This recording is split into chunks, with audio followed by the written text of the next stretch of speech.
اعوذ باللہ من الشیطان الرجیم بسم اللہ الرحمن الرحیم۔ سب ناظرین کو علم اسلام چینل میں خوش آمدید اور خلوص بھرا سلام۔ آج کا ہمارا موضوع طوائف کی توبہ۔ دہلی کی شارع عام مردوں، عورتوں، بچوں، بوڑھوں، آجروں اور مزدوروں کی ریل پیر، بیل گاڑیوں اور ٹانگوں کی آمد و رفت سے اس دریا کا منظر پیش کر رہی تھی جس میں ندیوں اور نہروں، چشموں اور آبشاروں کا پانی رواں دواں ہو اور اس میں رنگ برنگی مچھلیاں تیر رہی ہوں۔ لوگ کناروں پر کھڑے ہو کر اس پر فریب اور دلکش منظر سے لطف اندوز ہو رہے ہوں اور اپنی اپنی پسند کی مچھلیاں پکڑنے کے لیے کنڈیاں اور جال لگائے بیٹھے ہوں۔ اس پر رونق بازار اور وسیع شارع عام کے دونوں طرف کھلی ہوئی دکانوں سے حاکم اور محکوم، تاجر اور مزدور، بچے اور بوڑھے اشیاء صرف کپڑے، کتابیں اور کاپیاں، غلے اور فروٹ خرید رہے تھے کہ دفعتاً بازار میں سکوت طاری ہو گیا۔ خریداروں اور دکانداروں کی نگاہیں بگیوں اور رٹھوں میں حسیناؤں پر ٹک گئیں۔ یہ حسینائیں جو بند سنور کر اپنے اپنے بالا خانوں میں عیاش امیر زادوں کو داد عیش دے کر ان کی دولت دنیا پر ڈاکے ڈالتی تھی، آج وہ نہا دھو کر بھڑکیلے ملبوسات زیب تن کر کے گلستان کے ان رنگا رنگ پھولوں کی طرح نکھری ہوئی دکھائی دیتی تھی جنہیں شبنم کے قطروں نے دھو ڈالا ہو۔ جب لوگوں کی نگاہیں ان کی زرق برق پوشاکوں، آنکھوں، گورے چٹے رخساروں، گلابی ہونٹوں اور صاف شفاف دانتوں پر پڑی تو وہ خرید و فروخت بھول گئے اور ان کی طرف دیکھتے ہی رہ گئے۔ لیکن آج ان حسیناؤں کو بازار کے لوگوں سے کچھ رغبت نہ تھی۔ وہ اپنی نائکا کے جشن پر اکٹھی ہو کر جا رہی تھی۔ آج رات انہوں نے پاجیبے پہن کر وہاں تھڑک تھڑک کر اپنے فن کا مظاہرہ کرنا تھا۔ چنانچہ یہ اداکارائیں مسلم اور غیر مسلم نوجوانوں کو اپنی اداؤں سے گاہل کرتی ہوئی مدرسہ عزیزیہ کے دروازے سے گزر رہی تھی کہ حضرت شاہ محمد اسماعیل رحمۃ اللہ علیہ کی نظر ان پر پڑ گئی۔ انہوں نے جب انہیں بے پردہ دیکھا تو ساتھیوں سے پوچھا، یہ بے پردہ بیبیاں کون ہیں؟ ساتھیوں نے بتایا کہ حضرت یہ طوائفیں ہیں اور کسی ناچ رنگ کی محفل میں جا رہی ہیں۔ حضرت شاہ صاحب نے فرمایا، چلو یہ تو معلوم ہو گیا کہ یہ طوائفیں ہیں، لیکن یہ بتاؤ کہ یہ کس مذہب سے تعلق رکھتی ہیں؟ ساتھیوں نے جواب دیا کہ جناب ہم کیا بتائیں کہ ان کا مذہب کیا ہے۔ اگر یہ کسی مذہب سے تعلق رکھتی ہوتی تو یوں بند سنور کر وہ اور بے پردہ ہو کر باہر نہ نکلتی۔ شاہ صاحب نے فرمایا کہ یہ تو نہیں ہو سکتا کہ ان کا کوئی مذہب نہ ہو، بلکہ یہ کسی نہ کسی مذہب کی طرف منسوب تو ضرور ہوں گی، خواہ نام کے اعتبار سے ہی صحیح۔ تو انہوں نے بتایا کہ جناب یہ مذہب اسلام ہی کو بدنام کرنے والی ہیں اور بدقسمتی یہ ہے کہ یہ اپنے آپ کو مسلمان کہتی ہیں۔ شاہ صاحب نے جب یہ بات سنی تو فرمایا، مان لیا کہ یہ بد عمل اور بد کردار ہی صحیح، لیکن کلمہ گو ہونے کے اعتبار سے ہوئی تو ہم مسلمانوں کی بہنیں، لہٰذا ہمیں انہیں نصیحت کرنی چاہیے، ممکن ہے کہ گناہ سے باز آ جائیں۔ ساتھیوں نے کہا کہ ان پر نصیحت کیا خاک اثر کرے گی، بلکہ ان کو نصیحت کرنے والا تو الٹا خود بدنام ہو جائے گا۔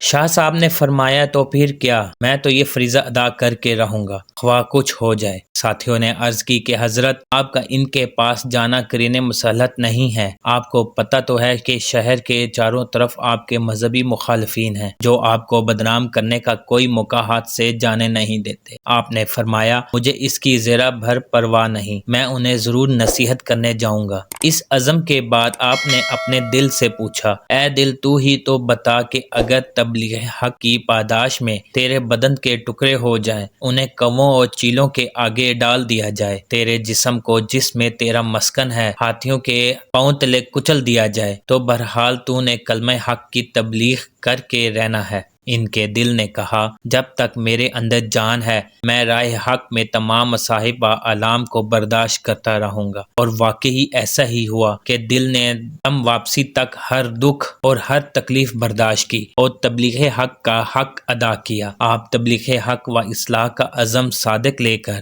اپنے گھر میں تشریف لائے، درویشانہ لباس زیب تن کیا اور تن تنہا نائکا کی حویلی کے دروازے پر پہنچ گئے۔ اور صدا لگائی، اللہ والیو دروازہ کھولو، اور فقیر بابا کی صدا سنو۔ آپ کی آواز سن کر چند چھوکریاں آئیں۔ انہوں نے دروازہ کھولا تو دیکھا باہر ایک درویش صورت بزرگ آیا ہے۔ انہوں نے سمجھا کہ یہ کوئی گداگر فقیر ہے جو تماشا کر کے خیرات لینا چاہتا ہے۔ چھوکریوں نے چند روپے لا کر اسے دیے، لیکن اس نے اندر جانے پر اصرار کیا اور پھر نائکا کی اجازت سے کوٹھی کے اندر چلا گیا۔ وہاں کیا دیکھتا ہے کہ چاروں طرف شمع اور گندیلیں روشن ہیں۔ شہر بھر کی طوائفیں طبلے اور ڈھولک کی ٹھاپ پر تھرک رہی ہیں۔ ان کی پازیبوں اور گھنگرو کے جھنگار نے عجیب سما باندھ رکھا ہے۔ ان پر اس قدر محویت طاری تھی کہ انہوں نے فقیر بے نوا مرد قلندر کی متلقن پرواہ نہ کی اور اپنے شغل میں مصروف رہیں۔ جو ہی ان کی نائکا کی نگاہیں اس فقیر بے نوا پر پڑی تو اس پر ہیبت طاری ہو گئی۔ وہ جانتی تھی کہ اس کے سامنے فقیرانہ لباس میں گداگر نہیں بلکہ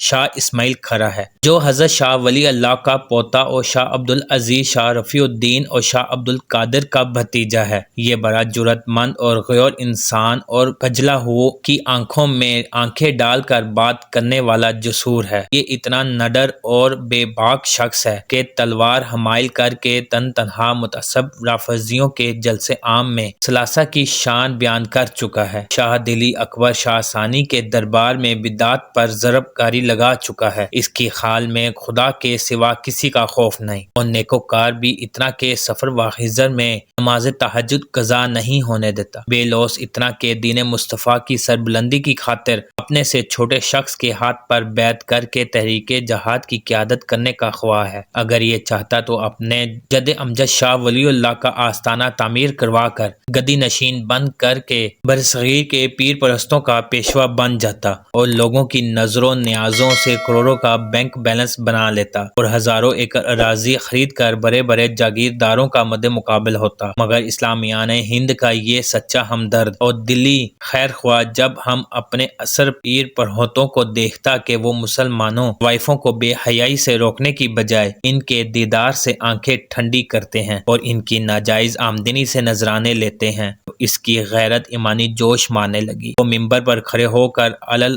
اعلان ان پر تنقید کرتا اور انہیں اپنے عقائد و اعمال کی اصلاح کی تلقین کرتا۔ چنانچہ اس کے بے لوث اور جذبہ ایمانی سے بھرپور وعظ سے مردہ ایمان والوں کے دلوں میں حرارت ایمانی گردش کرنے لگی اور وہ شرک و بدعت سے اور پیر پرہوتوں کو نظر دے نیازیں دینے سے توبہ تائب ہونے لگتے۔ جب مزاروں کے گدی نشینوں اور دین فروش ملاؤں نے اپنی ناجائز آمدنی گھٹتی دیکھی تو وہ اس کے در پہ آزار ہو گئے، اسے قتل کرنے کی تدبیریں سوچنے لگے، لیکن یہ متوکل علی اللہ مسلح اور ریفارمر جھجکا نہ ڈرا، بلکہ ہر طبقے زندگی میں فیض عام بانٹتا چلا گیا۔ انہیں وعظ و تبلیغ کرتا ہوا وائفوں کی حویلی تک جا پہنچا، انہیں فہمائش کرنے کے لیے ان کے دروازہ کھٹکھٹانے لگا۔ اس کی شخصیت اس قدر پر رعب تھی کہ نائکا نے لباس کی تبدیلی کے باوجود انہیں پہچان لیا، اپنی نشست سے اٹھی اور احترام کے ساتھ ان کے سامنے جا کھڑی ہوئی، بڑے ادب سے عرض کرنے لگی، حضرت آپ نے ہم سیاہ کاروں کے پاس آنے کی زحمت کیوں کی؟ آپ نے پیغام بھیج دیا ہوتا، ہم آپ کے پاس حاضر ہو جاتی۔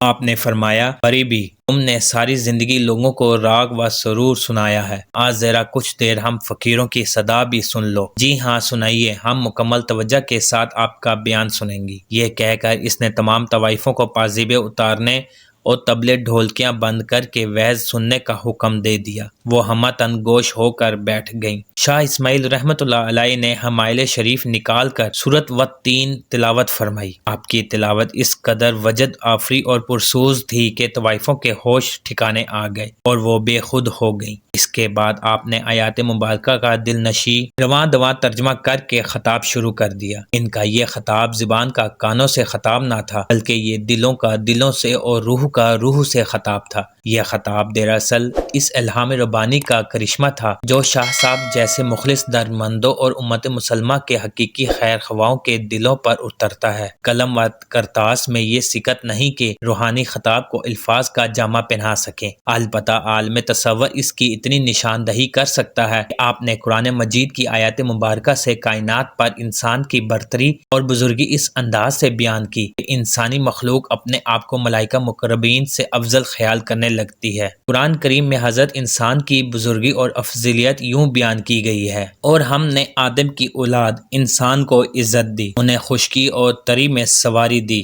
ہم نے انہیں پاکیزہ چیزوں سے روزی دی اور اپنی بہت سی مخلوقات پر فضیلت دی کہ باقی مخلوق ہاتھوں اور پاؤں پر جھک کر چلتی ہے، منہ سے کھاتی پیتی ہے اور عقل و خرد سے عاری ہے، جبکہ انسان اپنے پاؤں پر سیدھا چلتا ہے، ہاتھ سے کھاتا پیتا خشکی میں زمینی سواریوں پر سفر کرتا ہے، دریاؤں اور سمندروں میں کشتیوں پر بیٹھ کر سمندر سے تازہ اور لذیذ گوشت حاصل کرتا ہے، اس سے گراں قدر موتی اور ہیرے نکالتا ہے، اور ملائکہ کرام باوجود ہونے کے ٹھنڈے اور شیریں مشروبات، لذیذ ماکولات، نرم و گرم ملبوسات، پھلوں کی لذتوں اور پھولوں کی رنگتوں سے محروم ہے۔ یہ حضرت انسان ہی ہے جسے اللہ نے احسن تقویم کا شاہکار بنایا اور اسے ایسی شکل و صورت عطا کی ہے کہ چاند اور سورج سے اسے تشبیہ دینا ایسے ہی ہے جیسے سورج کو چراغ دکھانا۔ اللہ کریم نے اسے اپنے ہاتھ سے تخلیق کر کے مسوجہ ملائکہ بنایا، اسے دنیا اور آخرت کی نعمتوں کا وارث بنایا۔ فرشتوں نے عرض کی تھی: اے اللہ، عبادت ہم بھی کرتے ہیں اور انسانوں سے زیادہ کرتے ہیں، مگر وہ ہر طرح کی لذتوں سے دنیا میں ہی لطف اندوز ہیں، جبکہ ہم بیویوں کی چاہت، بچوں کی محبت، پھلوں کی مٹھاس اور پھولوں کی خوشبو سے محروم ہیں۔ اے اللہ، ہم تیری تقدیر پر راضی ہیں، البتہ ہمیں آخرت میں ان نعمتوں سے بہرہ ور فرما۔ لیکن اللہ نے فرمایا: یہ کیسے ہو سکتا ہے کہ میں اس مخلوق کو جسے کن کہہ کر پیدا فرمایا ہے، اس مخلوق کے برابر کر دوں جسے میں نے اپنے ہاتھ سے بنایا ہے۔ شیطان لعین نے اس کی بزرگی پر حسد کیا، اسے زج کرنے کی ٹھانی اور دو ٹوک انداز میں چیلنج دیا۔ مصنوعی حسن کے لیے پیشانیوں کے بال اکھاڑنے اور سرجری کروانے لگے، انہیں خدا سے اس قدر غافل کر دیا کہ فحاشی اور بے حیائی کے جوہر میں اوندے منہ گرنے لگے اور اس کے جال میں پھنس کر اپنی بزرگی اور شرافت کھو بیٹھے۔ نتیجہ یہ ہوا، عفت و عصمت کی وہ دیویاں جنہیں جائز نکاح کی بدولت ان کے شوہروں نے سچے موتیوں کی طرح حفاظت میں رکھنا تھا اور ان کی اولاد نے ان کے پاؤں دھو دھو کر پینے تھے، وہ کنواری مائیں بننے لگیں، اپنے نومولودوں کو کھیتوں اور گٹروں میں پھینکنے لگے اور جوانی کے 4 دن عیش سے گزارنے کے بعد معاشرے کا قابل نفرت حصہ بننے لگے۔ ان کی جوانی کی بہاریں لوٹنے والے انہیں ٹھوکریں مارنے لگے اور وہ بڑھاپے میں اپنی بے تکیری اور عفت و احترام کی بربادی پر پھوٹ پھوٹ کر رونے لگیں۔ اگلا مرحلہ موت کا ہے۔ شب دیجور جیسے سیاہ بال اب سفید ہو چکے، موتیوں جیسے دانت ایک ایک کر کے جھڑ چکے، چہرے پر جھریاں پڑ چکی اور گوریوں کا چمڑا لٹکنے لگا، بلوری آنکھوں سے بینائی ختم ہو چکی، دوبارہ جوان ہونے کی امید نہ رہی، کوٹھیوں سے منتقل ہو کر قبر کی گھپ اندھیری کوٹری میں تن تنہا داخل ہونے کا وقت قریب آ گیا۔ جوانی میں عفت مآب اور تہجد گزار ہوتی تو یقیناً ان کی جائز اولاد بڑھاپے میں انہیں ہتھیلیوں پر اٹھاتی، لیکن شیطان ملعون نے انہیں کہیں کا نہ چھوڑا، نہ دنیا کا نہ آخرت کا۔ اب موت کے فرشتوں کی آمد ہے، حسن کی دیویاں انہیں دیکھ کر کہتی ہیں۔ قرآن مجید میں ایک اور جگہ پر ارشاد فرمایا گیا ہے: اے اللہ، ذرا مجھے تھوڑی سی اور مہلت کیوں نہ دی تاکہ میں صدقہ کر لوں اور نیکوکاروں سے ہو جاؤں۔ لیکن یہ روحیں پہلے کیا کرتی رہیں جو اب مہلت مانگ رہی ہیں، اور مہلت مل بھی جائے تو پھر اسے ایسے بھلا دیں گی جیسے اس سے قبل بیماری کی حالت میں موت کا منہ دیکھ کر توبہ و استغفار کرتی، صحت آنے پر پھر بھول جاتی اور ازہر نو حرام کھانا شروع کر دیتی۔ اس کا اب مہلت کا وقت ختم ہے، قبر میں اترنے کی تیاری کرو۔ الغرض آپ نے توبہ کے اتنے فضائل بیان کیے کہ ان کی سسکیاں بند ہو گئیں، آنکھوں کے آنسو تھم گئے اور وہ اپنے دوپٹوں سے اپنے رخسار پونچھنے لگی۔ اسی ذریعے شہر والوں کو اس وعظ کی خبر ہو گئی۔ وہ دورے دورے آئے اور مکانوں کی چھتوں، دیواروں، چوکوں اور گلیوں میں کھڑے ہو کر وعظ سننے لگے۔ حد نگاہ لوگوں کے سر ہی سر نظر آنے لگے۔ اس کے بعد شاہ صاحب نے عفت مآب زندگی کی برکات اور نکاح کی فضیلت بیان کرنی شروع کر دی، اور اس موضوع کو اس قدر خوش اسلوبی سے بیان کیا کہ تمام طوائفیں گناہ کی زندگی پر کف افسوس ملنے لگیں۔ حضرت شاہ اسماعیل کے اس وعظ نے برائی کے اس طوفان کے آگے بند باندھ دیا اور غلط راہ پر چلنے والوں کو صراط مستقیم پر گامزن کر دیا۔ آپ نے انہیں اٹھ کر وضو کرنے اور 2 رکعت نوافل ادا کرنے کی ہدایت کی۔ جب وہ وضو کر کے قبلہ رخ کھڑی ہوئیں اور نماز کے دوران سجدوں میں گری تو شاہ شہید رحمۃ اللہ علیہ نے ایک طرف کھڑے ہو کر اللہ کے سامنے ہاتھ پھیلا دیے اور عرض کی، اے اللہ، میں تیرے حکم کی تعمیل میں اتنا کچھ ہی کر سکتا تھا۔ یہ سجدوں میں پڑی ہیں، اگر تو ان کے دلوں کو پاک کر دے، گناہوں کو معاف کر دے اور انہیں آبرو مند بنا دے تو تیرے آگے کچھ مشکل نہیں، ورنہ تجھ پر کسی کا زور نہیں۔ میری فریاد تو یہ ہے کہ انہیں ہدایت عطا فرما، ہدایت فرما کر انہیں نیک بندیوں میں شامل فرما۔ ادھر سید اسماعیل رحمۃ اللہ علیہ کی دعا ختم ہوئی اور ادھر ان کی نماز۔ وہ اس حال میں اٹھی کہ ان کے دل پاک ہو چکے تھے اور وہ جائز نکاح پر راضی ہو چکی تھی۔ چنانچہ ان میں سے جو ان عورتوں نے نکاح کرا لیے اور ادھیر عمر والیوں نے گھروں میں بیٹھ کر محنت مزدوری سے گزارا شروع کر دیا۔ کہتے ہیں کہ ان میں سب سے زیادہ خوبصورت موتی نامی خاتون کو جب اس کے سابقہ جاننے والوں نے شریفانہ حالت اور سادہ لباس میں مجاہدین کے گھوڑوں کے لیے ہاتھ والی چکی پر دال پیستے دیکھا تو پوچھا، سنا وہ زندگی بہتر تھی جس میں تو ریشم و حریر کے ملبوسات میں شاندار لگتی اور تجھ پر سیم و زر نچھاور ہوتے تھے، یا یہ زندگی بہتر ہے جس میں تیرے ہاتھوں پر چھالے پڑے ہوئے ہیں؟ کہنے لگی، اللہ کی قسم مجھے گناہ کی زندگی میں کبھی اتنا لطف نہیں آیا جتنا فرسانے مجاہدین کے لیے چکی پر دال ڈلتے وقت ہاتھوں میں ابھرنے والے چھالوں میں کانٹے چبو کر پانی نگالنے سے آتا ہے۔ اللہ اکبر، یہ ہے حلاوت ایمان اور یہ ہے پر لطف زندگی۔ عزیز دوستو، امید کرتا ہوں کہ ویڈیو آپ دوستوں کو پسند آئی ہوگی۔ ویڈیو پسند آ جائے تو لائک اور شیئر ضرور کر دیجیے گا اور آنے والی نئی ویڈیوز کے لیے ہمارے چینل کو سبسکرائب کر دیں اور ساتھ میں گھنٹی کے بٹن کو ضرور دبا دیں تاکہ ہماری نئی آنے والی ویڈیوز سب سے پہلے آپ تک پہنچے۔ اللہ حافظ۔